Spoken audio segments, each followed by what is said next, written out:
அதனால குடஞ்சு கட் பண்ணும் பொழுது அந்த டாட் பிடிச்ச இடம் அந்த சென்ட்ரு பகுதியில் மட்டும்தான் குடஞ்சு கட் பண்ணணும். மேலே ஷோல்டர் வரைக்கும் குடஞ்சு கட் பண்ணவே கூடாது. ஓகேங்களா? இந்த மாதிரி மெத்தடு படி தான் நம்ம வந்து கட் பண்ணணும். அப்போ தான் ப்ளவுஸ் வந்து நம்மளுக்கு சுருக்கமே இல்லாமல் அழகாக நீட்டாக வந்துடும். ஓகேங்களா?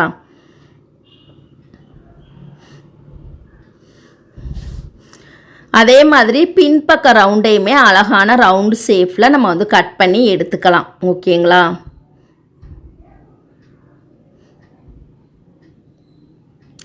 இப்போ 2 சைடுமே குடஞ்சு கட் பண்ணதுக்கு அப்புறமா இந்த ஷோல்டரில் 2வது தையல் வந்து போடணும். ஃபஸ்ட்டு ஒரு தையல் மட்டும்தான் போடணும்.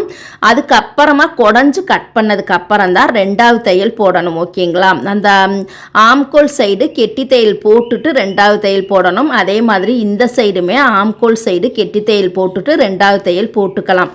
அதே மாதிரி அந்த ஆம்கோல் சைடு ஒரு டாட் வந்து நம்ம பிடிச்சிருந்தோம். அந்த இடம் இப்போ வந்து கட் பண்ணிட்டோம் இல்லையா? பிரியாமல் இருக்கிறதுக்காக இந்த இடத்துலையுமே ஸ்ட்ராங்காக ஒரு கெட்டி தையல் வந்து போட்டுக்கலாம்.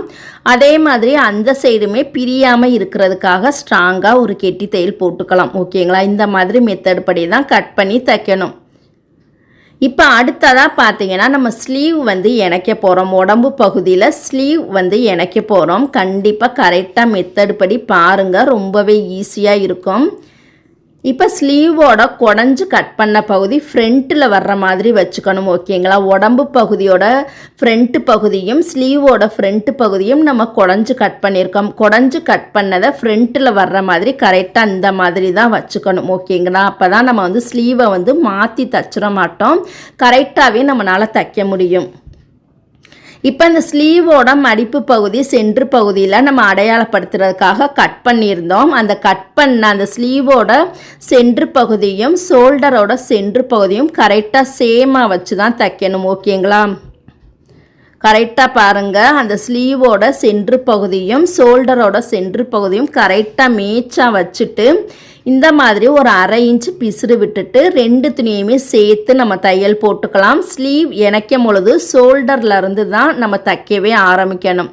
ஒன் சைடு இந்த பகுதி பாதியும் அந்த சைடு பாதியும் தைச்சதுக்கு அப்புறம் தான் 2வது தையல் அக்குள் பகுதியிலேருந்து இந்த அக்குள் பகுதி வரைக்கும் நெட்டாகவே தைக்கணும். ஃபஸ்ட்டு தையல் பார்த்தீங்கன்னா ஷோல்டர்லேருந்து பாதி வரைக்கும், இந்த சைடு ஷோல்டர்லேருந்து பாதி வரைக்கும் தான் தைக்கணும். ஓகேங்களா?